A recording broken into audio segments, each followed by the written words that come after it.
Welcome to Pallavi TV.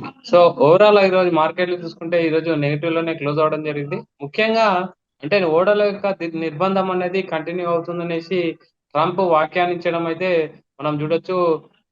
అంటే ముడి చెమురు అయితే ఖచ్చితంగా పెరగడం జరిగింది. 120 to 125 మధ్యలో ముడి చెమురు అనేది పెరగడం అబ్జర్వ్ చేయొచ్చు.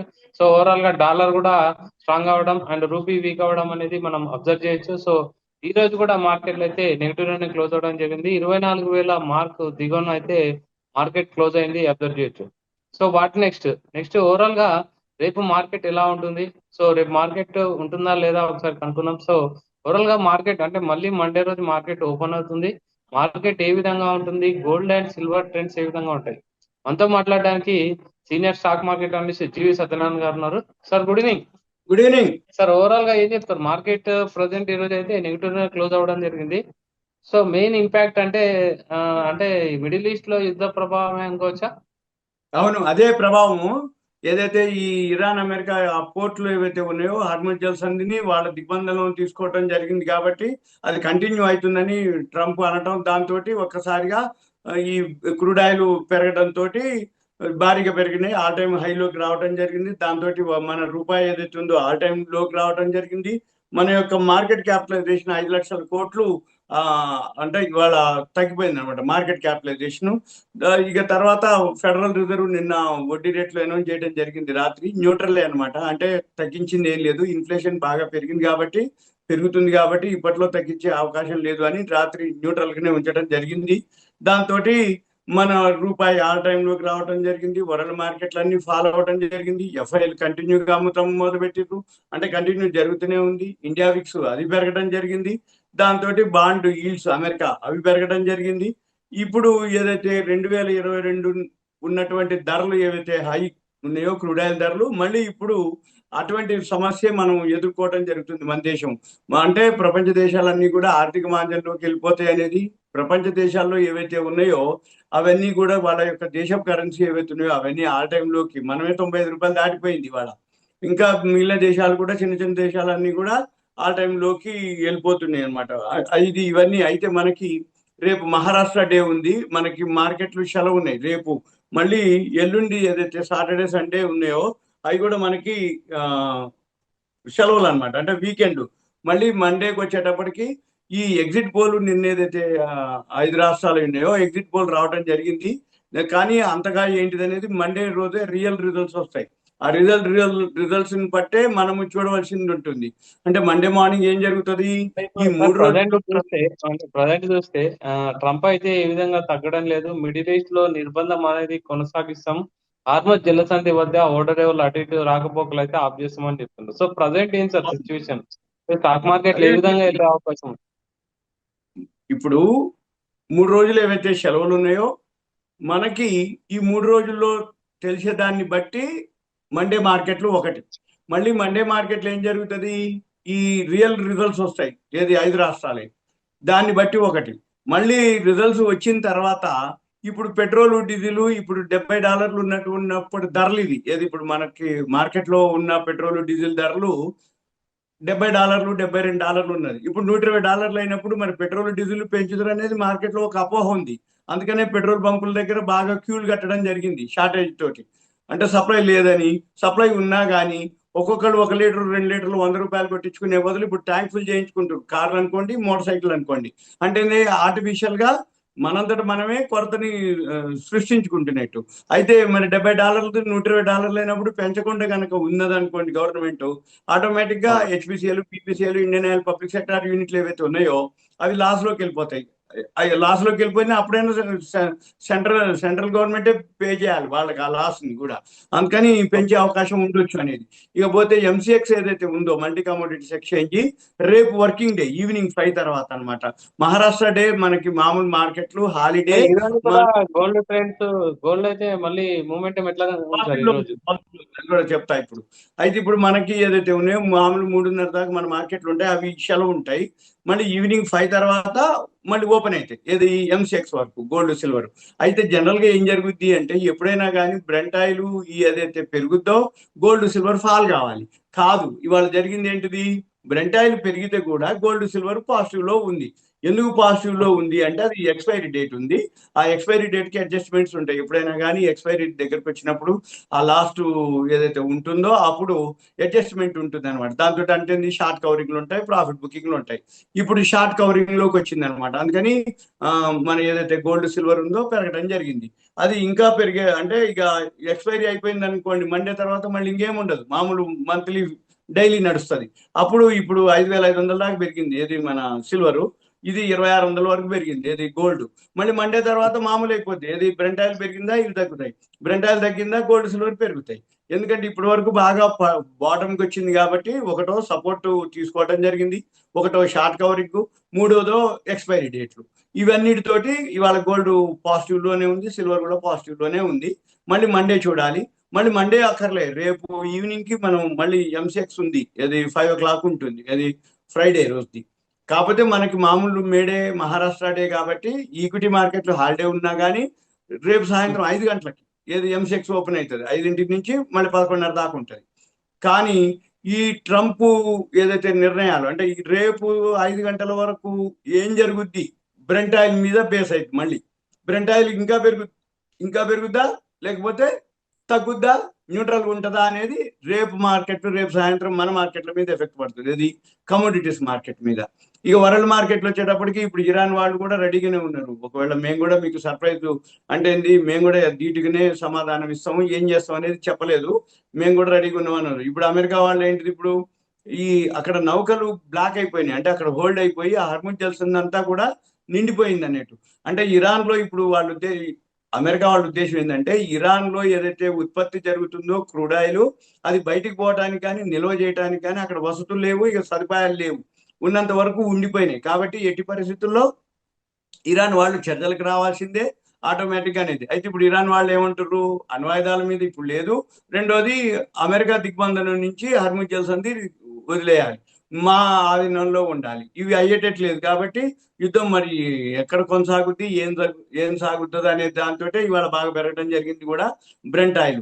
మళ్ళీ రేపు సాయంత్రం వరకు ఏం జరుగుతుందో తెలియదు. రేపు సాయంత్రాన్ని బట్టి మళ్ళీ మన మన దగ్గర మార్కెట్లు అనుకోండి, మండేకి మాత్రం మన మార్కెట్లు ఈ 3 రోజులు అంటే ఇవాళ రాత్రి, రేపు, మళ్ళీ వీకెండ్, ఫ్రైడే హాలిడే మనకి. అంటే ఈ 3 రోజుల తర్వాత మండే మార్నింగ్ కి అదొకటి. మళ్ళీ మన మార్కెట్లు వచ్చేటప్పటికి యాన్యువల్ రిజల్ట్స్ వస్తున్నాయి. యాన్యువల్ రిజల్ట్స్ ఇంకా పెద్దగా రాలే, ఈ 3 రోజుల్లో వస్తే రావచ్చు, వాళ్ళ నుంచి ఇంకో 3 రోజులు ఉంది కాబట్టి.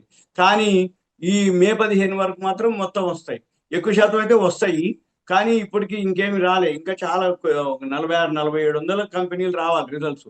5,200 గాను ఎక్కువ ఇప్పటి వరకు వచ్చినాయి ఏంటంటే చాలా కొద్ది మొత్తమే వచ్చినాయి, ఇంకా రావాలన్నమాట.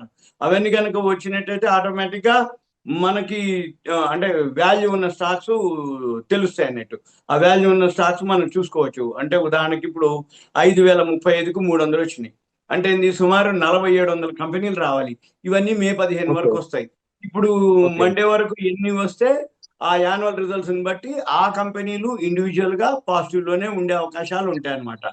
మనం చూడాలి ఇక రిజల్ట్స్ ని బట్టి ఆ కంపెనీలు ఎలా బిహేవ్ చేస్తున్నాయి అనేది. అంటే మార్కెట్లు పడ్డా కానీ వాల్యూ ఉన్న స్టాక్స్ పెరుగుతూనే ఉంటాయి అన్నమాట. మళ్ళీ ఇంకోటి ఏంటి, మే 15 తర్వాత 16వ తారీఖు వరకు అన్ని రిజల్ట్స్ వచ్చినాక ఎవరైతే వాల్యూ ఉన్న స్టాక్స్ కనుక కొనుక్కుంటే మళ్ళీ ఒక క్వార్టర్ వరకు బేసికర్, మళ్ళీ క్వార్టర్ తర్వాత మళ్ళీ ఏప్రిల్, మే, జూన్, జూలైలో మళ్ళీ ఫస్ట్ క్వార్టర్ రిజల్ట్స్ వస్తాయి. ఇప్పుడు యాన్యువల్ రిజల్ట్స్ ని బట్టి మళ్ళీ ఫస్ట్ క్వార్టర్ కూడా ఉంటాయి, సీజనల్ ఉంటుంది. ఇప్పుడు సపోజ్ లిక్కర్ కంపెనీలు ఉన్నాయి, బీర్లు అట్లాంటి, అవి ఇప్పుడు ఎండాకాలం బాగా సీజన్ ఉంటుంది కాబట్టి అవి రేట్లు పెంచడం జరిగింది. ప్లస్ ఇప్పుడు సేల్స్ కూడా బాగా పెరుగుతాయి, ఐస్ క్రీమ్ కంపెనీలు లాంటివి, కూల్ డ్రింక్స్ కంపెనీలు లాంటివి, ఇటువంటివన్నీ కూడా పాజిటివ్ లోనే ఉంటుంది. కన్స్ట్రక్షన్ కంపెనీలు, ఇప్పుడు సిమెంట్ కంపెనీలు ఉంటాయి, ఆల్రెడీ ధరలు పెంచడం జరిగింది బ్యాక్ ఇంత. ఈ సమ్మర్ సీజన్ కాబట్టి కన్స్ట్రక్షన్స్ ఎక్కువ జరుగుతాయి కాబట్టి ఆటోమేటిక్ గా సిమెంట్ కంపెనీలు కూడా ధరలు పెంచే అవకాశాలు ఉంటాయి, దాని రేట్లు కూడా పెరుగుతాయి. అవి మనం గమనించాలి. సార్ ఇప్పుడు ఎఫ్ఎండ్ఓ చేసే వాళ్ళకి ఏం చెప్తారు సార్? మెయిన్ ఇప్పుడు ప్రజెంట్ ఎఫ్ఎండ్ఓ అయితే యుద్ధం సమయంలో చాలా మంది ఎఫ్ఎండ్ఓ అగ్రెసివ్ గా చేస్తున్నారు, అంటే అలాంటి వాళ్ళకి ఏం చెప్తారు? ఏం లేదు, వాల్యూ ఉన్న స్టాక్స్ రిజల్ట్స్ రాకముందు ఒక మాదిరి ఉంటుంది, రిజల్ట్స్ వచ్చిన తర్వాత ఒక మాదిరి ఉంటుంది. F&O లిస్ట్ అంతా దగ్గర పెట్టుకొని రిజల్ట్స్ వచ్చిన తర్వాత ఆ రిజల్ట్స్ బేస్ చేసుకొని అప్పటికి అది పెరిగిందా, న్యూట్రల్గా ఉందా, రిజల్ట్స్ తోటి ఎంత వరకు ఉందో చూసుకొని ట్రేడ్ చేయాలి ఒకటి. రెండోది బాగా పెరిగి ఉంది అనుకోండి, ఈ రిజల్ట్స్ వచ్చిన తర్వాత ఆటోమేటిక్గా ఫాలో అవుతుంది. అప్పుడు వాళ్ళు చూసుకోవటమే, ఏదైనా టెక్నికల్ గా ఫాలో కావాలి, ఫండమెంటల్ ఫాలో కావాలి F&O వరకు మాత్రం. ఎందుకంటే ఈ రిజల్ట్స్ ఏమవుతుందంటే ముందు పెరిగితే తర్వాత పడతాయి, లేదు రిజల్ట్స్ ముందు బాగా లేకుండా తర్వాత మంచిగా వచ్చినాయి అనుకోండి తర్వాత పెరుగుతాయి అన్నమాట. అది మనం చూడాలి. ఎక్కువ శాతం F&O షేర్స్ అన్ని అలానే జరుగుతాయి, ముందు బాగుంటాయి సార్ బాగుంటాయి అని అంటే పెంచుతాయి. మీ అనుభవంతో చెప్పండి సార్, F&O చేయాలా వద్దా? అంటే చాలా మందికి డౌట్, F&O కొందరు చేయొచ్చు అంటారు, కొంచెం తెలుసుకొని చేస్తే బాగానే ఉంది అంటారు. F&O నుంచి లాభాలు ఉంటాయి అసలు? అవగాహన కనుకుంటే F&O మంచిది అన్నమాట. ఆ కంటెంట్ మంచిది, కాన్సెప్ట్ మంచిది, తక్కువ పైసలతోటి ఎక్కువ టర్న్ ఓవర్ చేసుకోవచ్చు, తక్కువ పైసలతోటి ఎక్కువ ప్రాఫిట్స్ పొందేది మొత్తం F&Oని ఆప్షన్సే. కానీ గుడ్డిగా చేస్తే మాత్రం దొరికిపోతారు, మొత్తం అకౌంట్లన్నీ వాష్ అవుట్ అయిపోతాయి. నెలకి 2-3 చేసుకుంటే, అంటే ఉన్న F&Oలో ఏవైతే అన్నిట్లో ఒక 2-3 ఈజీగా దొరుకుతాయి మంచిగా. వన్ టైం ఏంటి, మార్జిన్ అంత పైసలు ఇస్తాయి. కాకపోతే అవగాహన ఉండాలి, హోంవర్క్ చేయాలి, ఏ కంపెనీ దానికి ఆర్డర్ బుక్ ఉందో చూడాలి, ఫండమెంటల్ చూడాలి, టెక్నికల్ చూడాలి, గ్రాఫ్ చూడాలి. ఇవన్నీ అవగాహన ఉండి ఫండమెంటల్ గా స్ట్రాంగ్ ఉండి దాని మీద కనుక F&Oలో అంటే వోల్టాలిటీ ఎక్కువ ఉంటుంది. F&Oలో వన్ వే ఏముండదు, అంటే కంటిన్యూగా మనం కనుక అబ్జర్వ్ చేయగలిగితే దొరుకుతాయి. F&O మంచి, అది కంటెంట్ మంచిదే, కాన్సెప్ట్ మంచిదే. కాకపోతే అవగాహన లేకుండా కొంచెం మిడిమిడి జ్ఞానంతో F&Oలో ఎక్కువ పైసలు వస్తాయి. F&Oలో ఒక్కసారి లాట్లు ఉంటది. ఒక అంటే సపోజ్ లాట్ 3,000 ఉంది అనుకోండి, ₹10 పెట్టినా 30,000 వస్తాయి ఒక రోజులో అనుకుంటారు. కాదు, 30,000 తీసుకోవడం కూడా చేస్తుంది అది. అందుకని ఎక్కువ శాతం ఏంటంటే F&O కానీ ఆప్షన్ చేసేవాళ్ళు బాగా తరవాలి, సబ్జెక్ట్ మీద నాలెడ్జ్ గెయిన్ చేయాలి. F&Oలో అసలు ఎందుకు మూవ్ అవుతుంది, ఆ షేరు ఎందుకు పెరుగుతుంది, ఎందుకు పడుతుంది, ఫండమెంటల్ గా ఉండాలి, టెక్నికల్ గా ఉండాలి. మళ్ళీ దాంతో కరెంట్ అఫైర్స్, అంటే ఆ కంపెనీకి ఏదైనా న్యూస్ ఉందా లేదా, లేకపోతే ఏదైనా ఆర్డర్స్ ఉన్నాయా లేదా, ఆర్డర్ బుక్, లేకపోతే సీజనల్ గా ఏదైనా ఉందా లేదా ఆ కంపెనీకి. మళ్ళీ ఇప్పుడు సపోజ్ ఏదైతే ఎక్స్పోర్ట్స్ కానీ, లేకపోతే ఇప్పుడు ఏదైతే ఈ వార్ విషయంలో కానీ దానికి ఏమైనా బెనిఫిట్స్ ఉంటాయా, మైనస్ పాయింట్లు ఉంటాయా, అడ్వాంటేజెస్ డిసడ్వాంటేజెస్ కనుక అబ్జర్వ్ చేయగలిగితే F&O చేయొచ్చు. అదేమి పెద్ద కానే కాదు. ఓకే. ఎందుకంటే ఈక్విటీ చేయాలంటే మొత్తం పైసలు కట్టాలి, ఈక్విటీ చేయాలంటే మొత్తం డిమాట్ లో పెట్టుకోవాలి, డిమాట్ ఛార్జీలు పడతాయి. ఇమీడియట్ గా అమ్మడానికి అమ్ముతాం అనుకోండి, మళ్ళీ ఛార్జీలు ఎక్కువ పెరగదు కాబట్టి స్లోగా పెరుగుతుంది ఈక్విటీలో. అంటే నెలలు వెయిట్ చేయాలి. ఒకసారిగా ఒక రోజు మార్కెట్ పడ్డది అనుకోండి, నువ్వు ఇన్ని రోజులు వచ్చింది కూడా ఒక రోజులోనే లోయర్ సర్క్యూట్కి వెళ్ళిపోతుంటాయి, లేదు 5% 10% కిందికి వెళ్ళిపోతాయి. అంటే రోజు 1%, 0.5% పెరుగుతూ పెరుగుతూ పోయి ఒక రోజే మీకు మొత్తం 3 నెలది 6 నెలది కూడా తగ్గిపోతుంటాయి అనమాట. అందుకని ఈక్విటీ ఓకే. అంటేనో లాంగ్ టర్మ్ కే ఓకే, వాల్యూ ఉన్న స్టాక్స్ కొనుక్కోవాలి, ఇక వదిలేయాలి అకౌంట్ లో పెట్టి, వాళ్ళ పని వాళ్ళు చేసుకోవాలి, అబ్జర్వ్ చేసుకోవాలి. ఇక F&O చేసే వాళ్ళు మాత్రం ఎక్కువ శాతం అవగాహన ఉండాలి, దాన్ని ఫాలో అవ్వాలి. ఆ, దృష్టి లేకుండా కూడా కొన్ని ఉంటాయి F&Oలో కూడా, అవి చూసుకోవచ్చు. అయితే దానికంటే హెడ్జింగ్ బెటర్. ఏదైతే F&Oలో హెడ్జింగ్ ఉంటాయి, ఒక 10 కంపెనీలు ఉంటాయి, ఎప్పుడు కూడా వాల్యూ ఉన్నాయి అనమాట. అంటే అవి పెరగవు తగ్గవు. ఉదాహరణకి రిలయన్స్ ఉంది, ఎల్ఎన్టీ ఉంది, ఐటీసీ ఉంది, హిందుస్థాన్ యూనిలివర్ ఉంది, ఏవైతే ఐసిఐసిఐ బ్యాంక్ ఉంది, హెచ్డిఎఫ్సి బ్యాంక్ ఉంది, టీసీఎస్ ఉంది, ఇన్ఫోసిస్ ఉంది, బిఎంఎల్ ఉన్నాయి, కొన్ని షేర్లు ఉన్నాయి. అంటే ఓ 10 షేర్ల వరకు ఏంటంటే హెడ్జింగ్ చేసుకోవచ్చు. ఎందుకంటే మార్కెట్ పెరగంగానే అవే పెరుగుతాయి, మార్కెట్ తగ్గంగానే అవే తగ్గుతాయి. కానీ హెడ్జింగ్ వల్ల ఏం జరుగుతుంది అంటే బాగా పెరగవు, బాగా తగ్గవు. అంటే మనం ఏం చేయాలి, పైకాలు కింది పుట్లు, అంటే పెరుగుతుందని నీకు ఆలోచన ఉండి ఉంటే ఆ, కింది పుట్టి అమ్మేయాలి. అంటే దాని మంత్లీ డిఫరెన్స్ ఉంటుంది, ఏటీఆర్ అంటారు, యావరేజ్ ట్రూ రేంజ్. మంత్లీలో ఎంత చేంజ్ అవుతుందో చూసుకొని ఐటీసీ కానీ, హిందుస్థాన్ యూనిలివర్ కానీ, ఎల్ఎన్టీ కానీ చూసుకొని, ఇక పెరగదు అనుకున్నప్పుడు, అంటే ఇక తగ్గదు అని అనుకున్నప్పుడు ఒక మాదిరి, పెరగదు అని అనుకున్నప్పుడు ఒక మాదిరి, మనం ఒక ఫ్యూచర్ బై చేసుకొని పైకాలు అమ్మటం, కింది పుట్టు అమ్మటం, అదంతా కూడా లైవ్ లోనే ప్రాక్టీస్ చేయాలి. ఒక నోట్ బుక్ పెట్టి ఒక మంత్ అంతా ప్రాక్టీస్ చేస్తే ఆటోమేటిక్గా 2వ నెలకు వాళ్ళకి సర్వ్ అయిపోతారు. అంటే ఓహో, దీని యొక్క రేంజ్ ఇంత ఉంది, ఇక్కడ ఇంతవరకు వెళ్తుంది అన్నమాట. అంటే ఆ పైకాలు అమ్మాలి, కింది పుట్టు అమ్మాలి. మళ్ళీ ఫ్యూచర్ మార్జిన్, మళ్ళీ మార్జిన్ బాగా మెయింటైన్ చేయాలి, అంటే కొంచెం ఎక్కువనే ఉంటుంది. ఎందుకంటే ఫ్యూచర్ కొనేది వేరు, కాలమ్మి మళ్ళీ పుట్టమ్మటం అంటే మార్జిన్ ఎక్కువ ఉంటుంది. కాబట్టి ఒకటైనా చేయొచ్చు. అంటే పడదు అని మనకి అనిపించినప్పుడు, పెరగదు అని మనకు అనిపించినప్పుడు ఆ హెడ్జింగ్ ఒక్కటి చేసుకోవచ్చు. ఇప్పుడు ఫ్యూచర్ బై చేయాలి, ఇక పెరగదు అని అనుకుంటే పై కాలం వేయాలి, పడదు అని అనుకుంటే పుట్ అమ్మేయాలి. ఇక అది కనుక అలా చేసుకొని ప్రాక్టీస్ అంటే పేపర్ ట్రేడింగ్ చేయాలి ఫస్ట్. పేపర్ ట్రేడింగ్ మీద ఏ ఏ కంపెనీలు ఉన్నాయో అవన్నీ రాసుకొని చేయాలి. డైలీ అబ్జర్వ్ చేస్తే ఒక 20 రోజులు, అంటే మంత్లీ అంటే ఓకే. 4 శనివారాలు 4 ఆదివారాలు ఉంటాయి. ఓ 20 రోజులు వర్కింగ్ డేస్. 20 రోజులు కనుక ఒక 1 మంత్ ప్రాక్టీస్ చేసి పేపర్ ట్రేడింగ్ చేస్తే వాళ్ళకి ఒక ఐడియా వస్తుంది. సెకండ్ మంత్ కి ఆయనకంటూ ఒకటో రెండో షేర్లు దొరుకుతాయి. అవి చూసుకొని ఓకే ఇది బాగుంది అనుకుంటే అవి చేయొచ్చు. మళ్ళీ వీటితో పాటు దాంట్లో ఉన్న ఆర్డర్ బుక్లు, రిజల్ట్స్, ఇవన్నీ చూసుకోవాలి. కొంచెం ఫండమెంటల్ గా కొంచెం ఓకే. ఐడియా ఉండాలి. Okay sir. Okay. Thank you.